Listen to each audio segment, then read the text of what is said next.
अस्सलाम वालेकुम प्यारे बच्चों। आज हम स्टार्ट करेंगे थर्ड लेक्चर चैप्टर नंबर 3 का।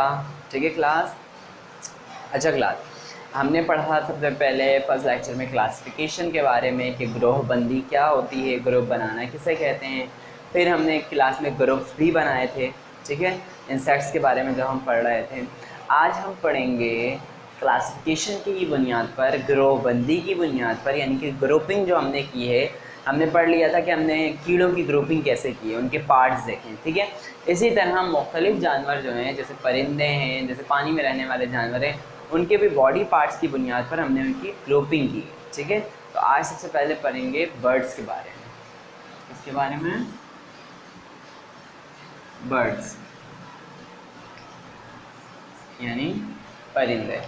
ठीक है, क्या आपने कोई परिंदा पाला है, या आपने कभी कोई परिंदा पाला है अपने घर में, या किसी आप अपने मेहमान के यहाँ जाते हैं, कहीं पे जाते हैं मेहमान बन के, तो आपने वहाँ देखा है जहाँ पर मतलब परिंदा उन्होंने पाला हुआ हो, चाहे कोई चिड़िया, चाहे तोते, चाहे कबूतर या फिर मुर्गी वगैरह। परिंदे जो है सबसे मेन काम चलने की बात करते हैं, क्या कर सकते हैं, उड़ सकते हैं। चंद परिंदों के अलावा सारे परिंदे जो हैं वो उड़ सकते हैं। ठीक है, इनके पर कीड़े मकोड़ों के मुकाबले में मजबूत होते हैं। इनके पर जो है वो कीड़े मकोड़ों के मुकाबले में मजबूत होते हैं, जब भी ये कीड़े मकोड़ों से ये ज़्यादा ऊंचाई पर जाकर भी आसानी उड़ सकते हैं। कीड़े मकोड़े अगर ज़्यादा ऊंचाई पर जाते हैं तो वो अपना बैलेंस बरकरार नहीं रख पाते। क्यों? क्योंकि उनके पर कमज़ोर होते हैं और हवा का बहाव तेज़ होता है, और उनके पर जो है उस हवा को फेस नहीं कर पाते, और वो पर क्लोज़ कर लेते हैं। जब वो पर क्लोज़ कर लेते हैं कीड़े पर जाकर, तो फिर वो क्या होने लगते हैं, नीचे की तरफ गिरने लगते हैं। बात समझ में आएगी। लेकिन जो बर्ड्स होते हैं उनके पर कीड़ों के मुकाबले मजबूत होते हैं, जब ये ऊंचाई पर भी आसानी उड़ सकते हैं।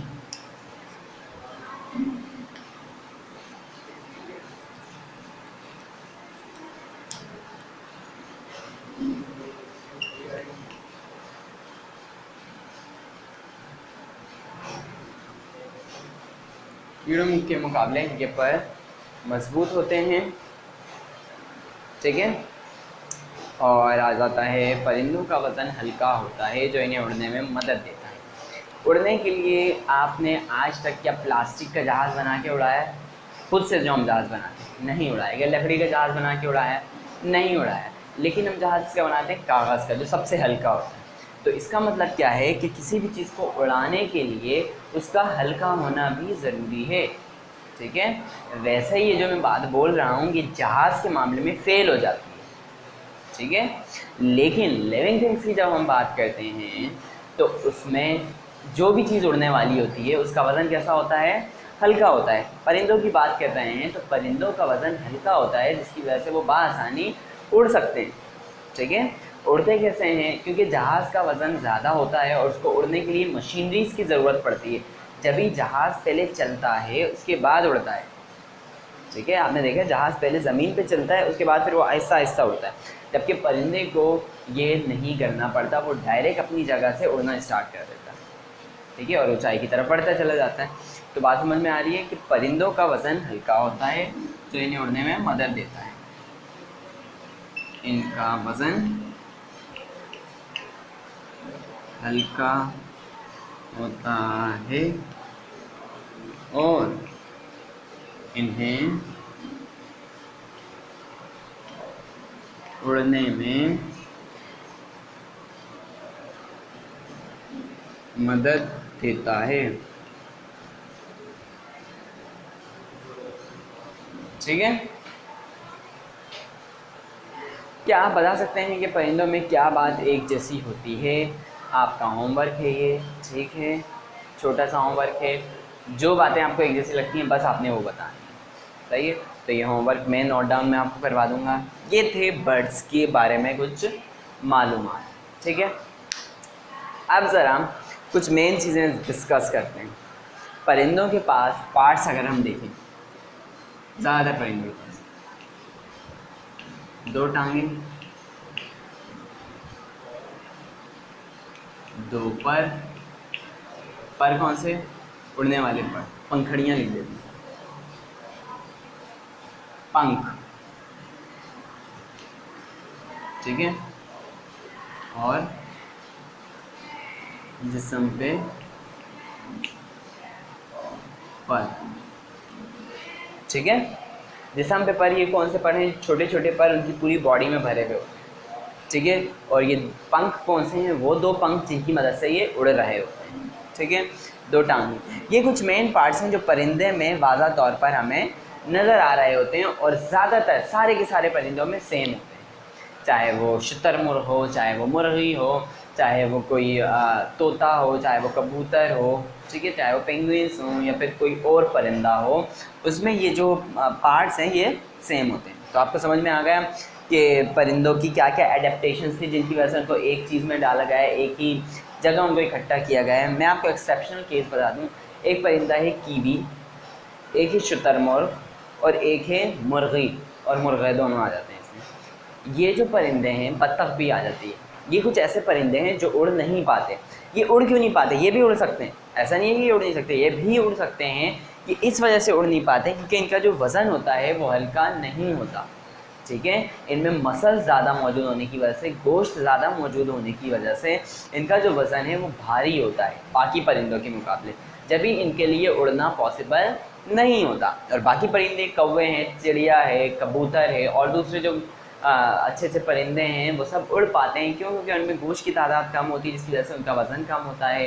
हड्डियाँ इनकी वैसी खोखली होती हैं, ठीक है, क्योंकि हड्डियाँ, हम कहते हैं ना हड्डियों का वज़न होता है, हड्डियाँ इनकी खोखली होती हैं जिसकी वजह से इनका वज़न ऑलरेडी कम होता है और इन्हें उड़ने में मदद देता है, ठीक है।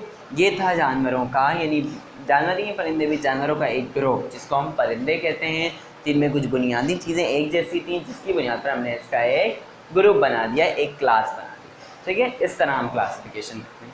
अब बात करते हैं दूसरे ग्रोह की। दूसरा ग्रोह किस चीज़ का है? दूसरा ग्रोह है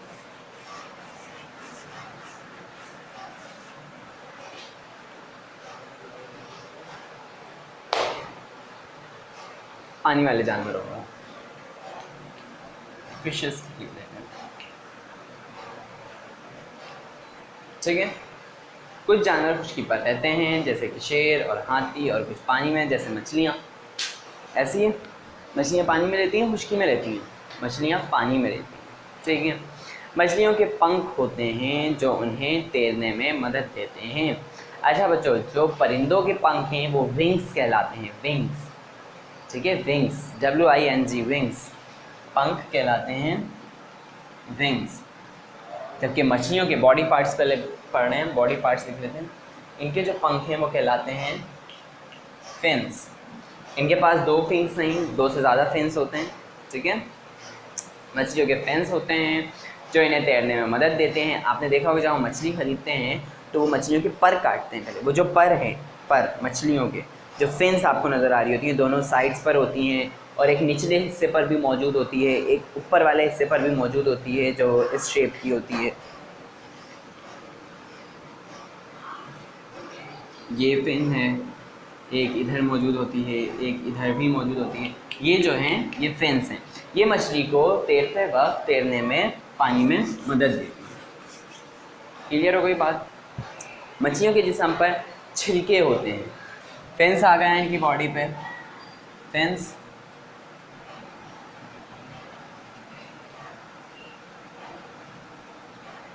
तैरने में मदद देते हैं।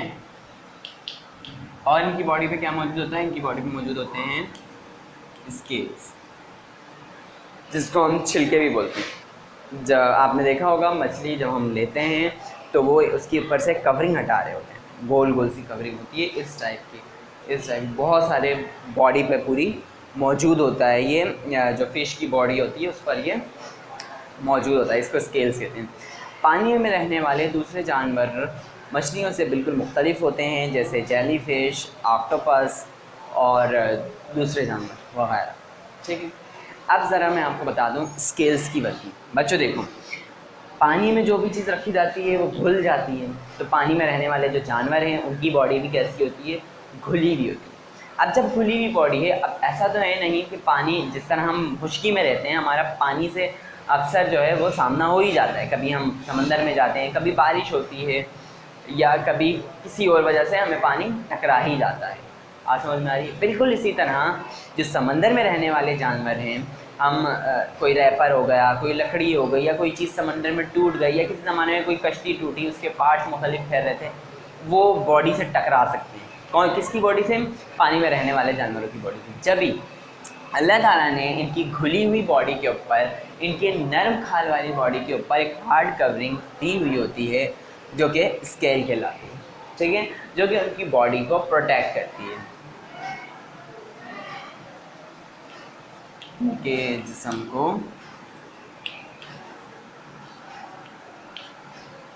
महफूज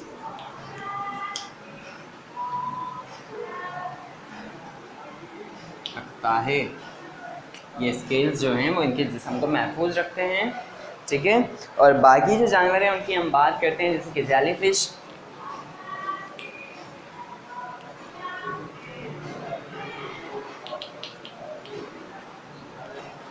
ऑक्टोपस, स्टारफिश, डॉगफिश और भी मुख्तलिफ फिशेस हैं जिनमें ये पार्ट्स नुमाया नहीं होते। तो बच्चों, जिन फिशेस में, जिन पानी वाले जानवरों में ये पार्ट्स नुमाया नहीं होते, उनकी जो बॉडी है वो अडेप्ट हुई होती है। अडेप्ट मतलब उनकी बॉडी की बनावट ऐसी होती है कि वो किसी चीज़ से टकरा भी जाए तो उनको नुकसान नहीं होता। जिस तरह जेली फिश है, आपको पता है एक मछली है, उससे हम टकराते हैं तो हम उसको पकड़ सकते हैं, ठीक है, या हम उसको मारेंगे तो लगेगी उसको। लेकिन जेली फिश ऐसी फिश है, अगर उससे कोई चीज़ टकराती है तो नुकसान उसको पहुंचता है। क्यों? क्योंकि इसकी बॉडी पर रैशेस मौजूद होते हैं, यानी कि जो है झालर मौजूद होती है, झालर नुमा स्ट्रक्चर मौजूद होता है इसकी बॉडी के ऊपर, जो चारों तरफ से इसको प्रोटेक्ट कर रहा होता है। जैसे ही कोई चीज़ इसके करीब आती है, ये फ़ौरन या तो अपनी पोजीशन चेंज करती है, और अगर वो चीज़ का शिकार है तो वो उसको अपने ना झाड़ियों से पकड़ लेती है। झाड़ियों से, आपको ये अगर डायग्राम देख रहे हो आप पेज नंबर 17 पर मौजूद, तो इस डायग्राम में आपको नज़र आ रही हुई होंगी सहरे की तरह कुछ चीज़ें लटकी हुई हैं। ये जो चीज़ें लटकी हुई हैं ये दरअसल इसको पकड़ने में, ठीक है, अपने आप को बचाने में हेल्प करती हैं। उसके अलावा ऑक्टोपस बिल्कुल नुमाया है। ऑक्टोपस की कवरिंग ऐसी होती है जो कि डैमेज नहीं होती, बहुत हार्ड कवरिंग होती है, ठीक है। उसके अलावा इसके नीचे वाले हिस्से में जो है वो पंपर्स लगे होते हैं। पंपर्स क्या होते हैं? आपने अक्सर देखा होगा शीशे में हम एक चीज़ होती है वो चिपकाते हैं और वो चिपकी रहती है शीशे में, ये टाइल्स पे जो स्मूथ सरफेस होती है उस पर वो चिपक जाती हैं। बिल्कुल इसी तरह जो ऑक्टोपस होते हैं उनके निचले हिस्से पर उस तरह के पॉम्पर्स लगे हुए होते हैं जो कि उसको चीज़ों के साथ चिपकने में मदद देते हैं। यानी कि अगर कोई चीज़ से टकराने आ रही है और जैसे ही उसके पम्पर्स महसूस करते हैं या वो खुद महसूस करता है तो वो अपने उन पम्पर्स की मदद से उसको रोकने की कोशिश करता है। अगर भारी है तो वो उसको छोड़कर फ़ौरन अपनी पोजीशन चेंज कर लेता है। बात समझ में आ रही है? और अपनी जान बचा लेता है। तो यानी कि जो जानवर अपनी जान नहीं बचा सकते, जिनके पास इतने बड़े बड़े आर्म्स नहीं हैं, अल्लाह ताला ने उनको फिन्स और स्केल्स ही हैं, और जिनके पास फिन्स और स्केल्स नहीं हैं उनकी बॉडी कैसे प्रोटेक्ट होगी? उसके लिए उनकी बॉडी ही अडेप्ट कर दी कि उनकी कवरिंग हार्ड कर दी। और अच्छा, इन दोनों में बॉन्स मौजूद नहीं होते, उसके अलावा भी इनकी कवरिंग जो है, इनकी बॉडी जो है वो हार्ड होती है, ठीक है। इनकी बॉडी जो है वो हर चीज़ को फेस कर सकती है, बर्दाश्त कर सकती है। बात समझ में आ रही है? क्लियर हो गई बात? अपनी क्लास वर्क की तरफ चलते हैं।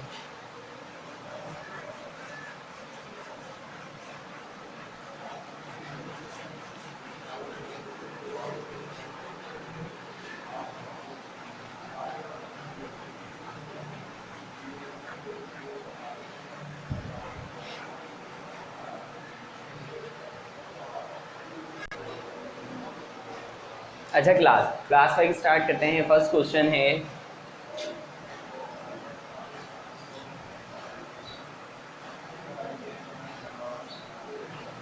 सॉरी,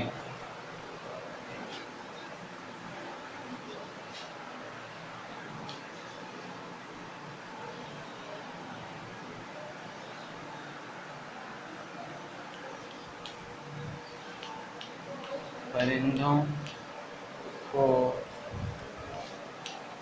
उड़ने में मदद देती है। कौन सी चीज़ परिंदों को उड़ने में मदद देती हैं? नंबर 1 आप लिखेंगे हल्का वज़न। नंबर 2 आपने लिखना है पंखड़ियाँ, जो दो पंख होते हैं, पंख लिख देते हैं, पंखड़ियाँ बहुत सारी होती हैं, पंख।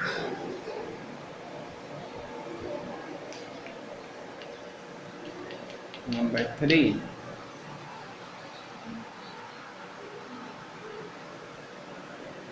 पर, पंखड़ियाँ पर जो उनकी पूरी बॉडी पर मौजूद होते हैं, वो भी उनको हेल्प कर रहे होते हैं उड़ने में।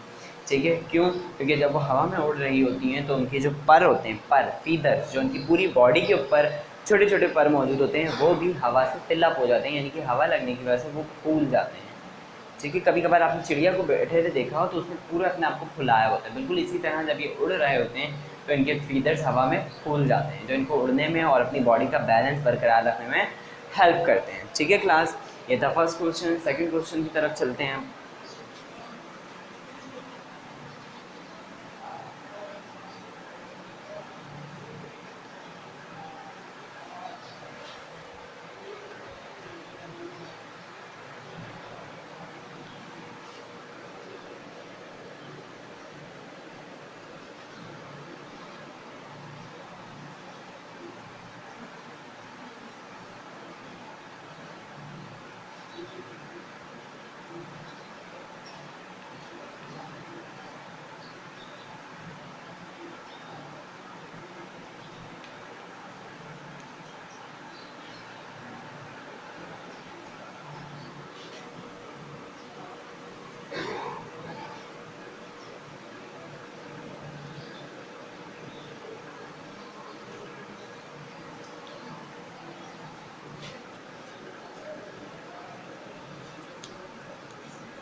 फिन्स मछलियों की बॉडी में क्या काम करते हैं?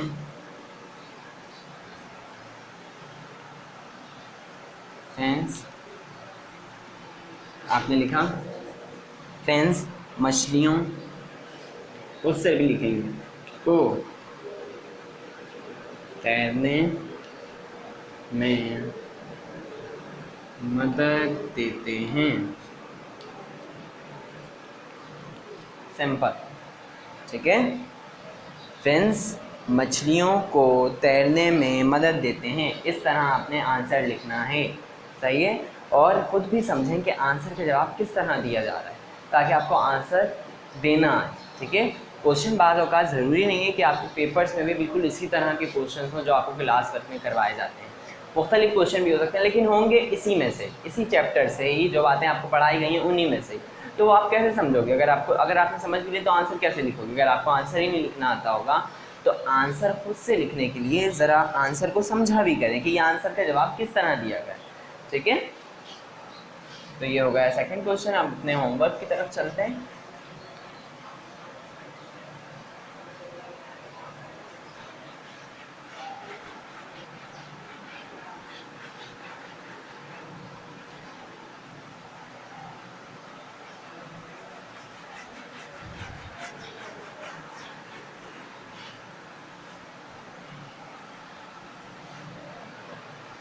होमवर्क में आपने क्या करना है क्लास?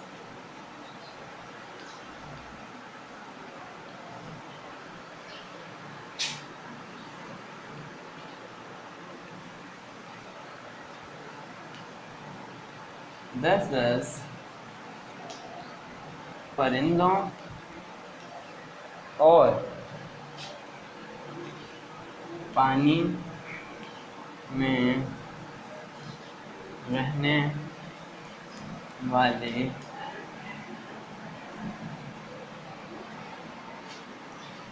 जानवरों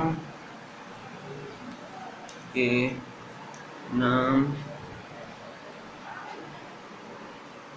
लिखें। ठीक है, ऐसे 10 नाम लिखने आपने परिंदों और पानी में रहने वाले जानवरों के। ठीक है, क्लियर हो गई बात? सिंपल, आपने लिखा पहले परिंदे, उसके बाद उनके 10 नाम, उसके बाद फिर पानी में रहने वाले जानवर, उनके 10 नाम। वो नाम जो आपने सुने हो, जो आमतौर पर जिन चीज़ों को आपने देखा हो, ये ना हो कि कहीं से देखें छापते जाएं, देखा नहीं है, पता नहीं है, बस छापते जाएं। जैसे डॉग फिश, अगर किसी ने देखी है तो ठीक है बोल सकता है, अगर नहीं देखी तो अपनी मर्ज़ी से फजूल में ना लिखें। ऑक्टोपस, ज़्यादातर बच्चों ने, बल्कि 90% बच्चों ने क्या पता नहीं देखा होगा ऑक्टोपस, ठीक है। जेलीफिश अमूमन, क्योंकि मैंने देखी, जब मैं बता रहा हूँ जेलीफिश मैंने देखी, ऑक्टोपस मैंने भी नहीं देखा, आपने भी नहीं देखा, तो ऐसे नाम नहीं लिखने जो आपने नहीं देखे, ऐसे नाम लिखने जो आपने देखे। हाँ, अगर भर जाए ना जो जो आपने चीज़ें देखी हैं, उसके बावजूद नाम बचते हैं, मसलन आपने 7 चीज़ें सिर्फ देखी हैं, बाकी और नाम आपको याद ही नहीं है, सही है। अब आप उधर लिख सकते हैं, अदरवाइज़ आप कोशिश करें जितने नाम आपने देखे हैं, सुने हैं, याद हैं आपको, वो आप खुद से लिखें, ठीक है। क्लास, ये था आज का हमारा लेक्चर। इंशाल्लाह अगले लेक्चर में फिर मुलाकात होगी नए टॉपिक के साथ। जब तक के लिए अल्लाह हाफ़िज़।